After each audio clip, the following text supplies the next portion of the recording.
So, welcome back. I'm Krista, I'm the creator behind We Are Vega. And I'm Catriona Morten, and I'm a sensory motor psychotherapist. And today we wanted to have a conversation with you about why self-help stuff is difficult to maintain.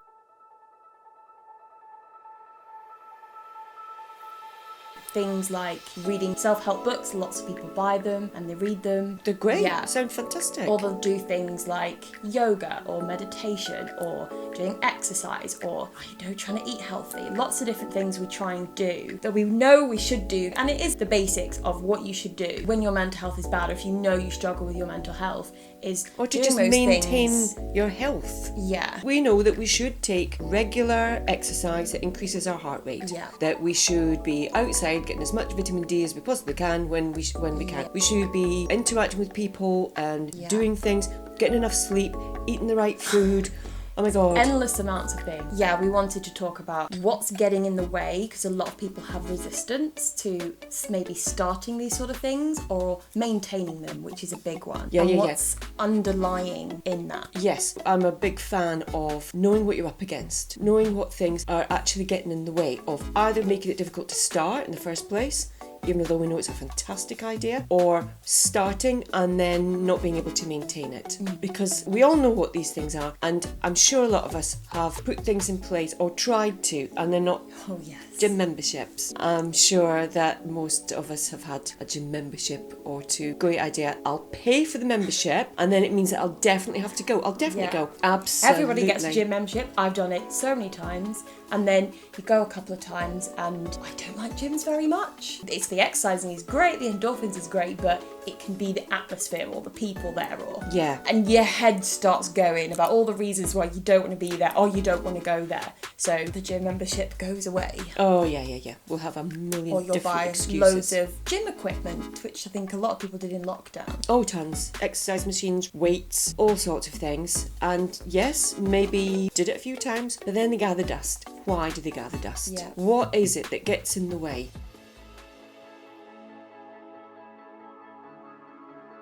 When we have underlying belief systems about ourselves, they're not conscious thoughts. They're things that we believe because we've been told them, or that's been our experience. When you're doing something, it's a thought that pops up, like a negative thought that's you're too busy to do this right now. I should be doing something better, more productive. Yeah, it can be very, very hard. If every time we've tried to do things, and the response from people around us has been things like, oh, that's good, but you could have done better. It's not even necessarily said, it can just be implied, or the intention of, oh yeah, that's great, but so-and-so did a lot better. Always being compared to other people who are better than you, or always being told, okay, so what's next? Well, you didn't put the most effort in, but these are sort of things that you then tell yourself it all the time, and they're thoughts you completely believe, and you think that's you, that's the way you are, and you believe them as a fact. And what that makes us believe about ourselves is that it's never quite good enough. We are never quite enough. Other people are always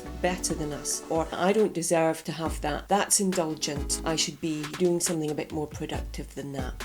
And those things might not be conscious thoughts, but we believe them about ourselves, and they come out in our behaviour. Yeah. And that they're kind of underlying things that just stop us doing that. And so we have to try and get to a place of what those things are. And you can get a clue if you say to yourself, I'm worthy of love and affection and attention. My head goes, oh, it's a bit airy-fairy. And you throw it away. Yeah. That's not for me. No. And if you probe down further into those reactions and responses, how we laugh it off, well then that tells us something about what we're going into these things with. Yeah. Because if it's about making ourselves feel better or look better or have more energy or whatever it is, if those belief systems, it's like we won't carry on with it.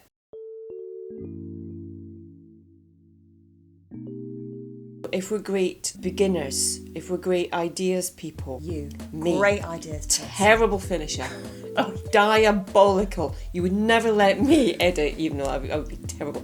a video. Because You'd never get done. I'd have 15 all began. Yeah. And none of them finished, because I'm not a good finisher, but I'm a great ideas person, and I've got loads of enthusiasm for setting things up. So the initial excitement of going to the gym or anything, really enticing. So I've got to know that as soon as that excitement of it wears off, then I don't have the willpower to carry something through. If we're just relying on willpower, it's always something that we've got to bring. It's like a big effort. Whereas when we can go into it with a really different intention.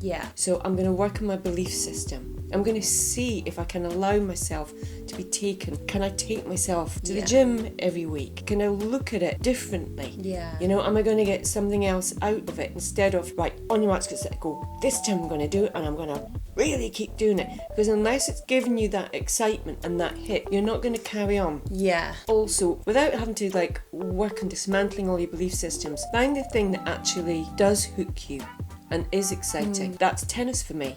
Every game you start, it's that so excitement. Instead of trying to change 5 or 6 different things, you just pick one and just kind of do it in baby steps. Like, just let's work on one thing for now. Yeah, because I know what I'm like. I know my boredom threshold, and I know I've got an amazing array of excuses. I'll go to the gym, and you know, I've tried, I'll join a really expensive one. That'll do it.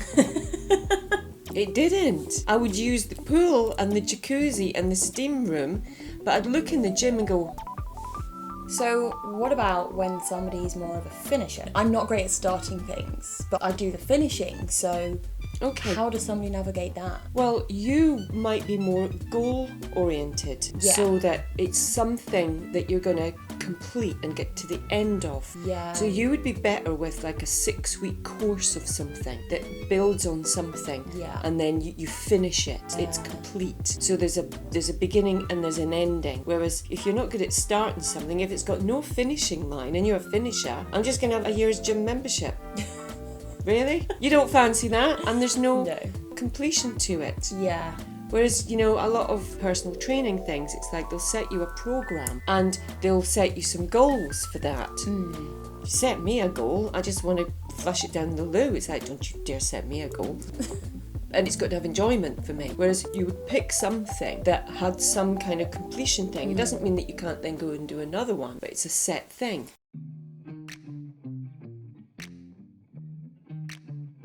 How about when people do have self-limiting beliefs popping up? How can you manage them? You've got to have a fair idea of what they are. So if it's unworthiness, I don't deserve this, then you're going to have to actively take that on board and give yourself permission, because it's not going to come from anybody else. And even if other people give you the permission, your limiting belief is going to go, no, that's not for me, it's all right for everybody else.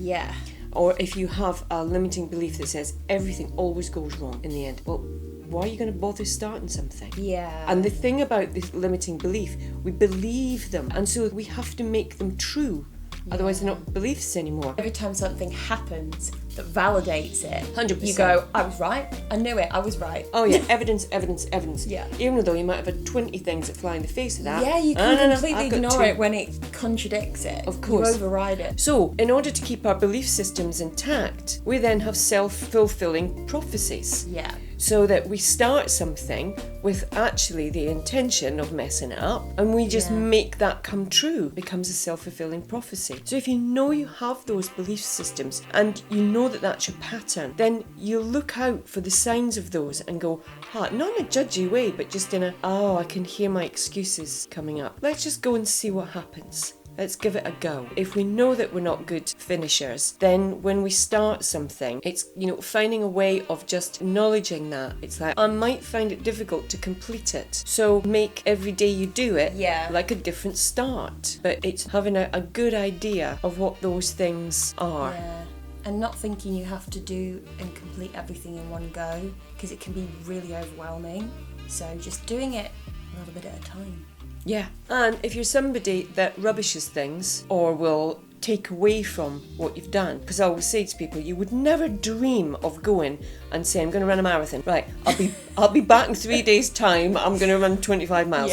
You'd have to start with, I might run for a minute, walk for a minute, run for a minute, walk for a minute. And so if you're going to do something and you know that you're a rubbisher, then make sure that if you've done your first day or your first hour or your first 5 minutes of something, then you give it value. Listen out for the script that you know is going to come with it. You've got to know what you're up against and say, I've got to really add value to this. Yeah. Make myself go back and go, no, I did that. Value each step of the way. Know what you're up against. Know yourself. Be honest about yourself. Yeah. Don't let your head kid you. It's like, yeah, and also like make excuses. The self-limiting beliefs and the things you tell yourself, they've come from somebody else. They're not come from you. They're not actually true fact things, because you could have. We're not born with them. No, and you could ask 5 different people that you love the most, you're close to the most. Is this true about me? They wouldn't go, yeah. Actually, you are really lazy. You are so unproductive. Yeah, maybe abandon those people. But when it's a belief, we really believe it, we feel it. So it's got to be more than just saying a mantra to yourself. If you're going to shift a belief system, then you've got to find something that is believable, that you can actually sit with and take in. And so if it's like, I don't like myself, nobody else will like me, I'm horrible. If they really knew what I was like, then they wouldn't want anything to do with me. You're not going to go from that to I love and adore myself. It's too big a leap. So go with something that sounds more, I'm good enough just the way I am. Make that your starting point so you can believe it. If you've experienced any of this, or you have got any questions around this sort of thing, then this sounds familiar. Send them over. I hope you enjoyed this video. Thank you ever so much for watching. If you like this video, give us a big thumbs up, subscribe to our channel below, and we'll see you again soon. Bye.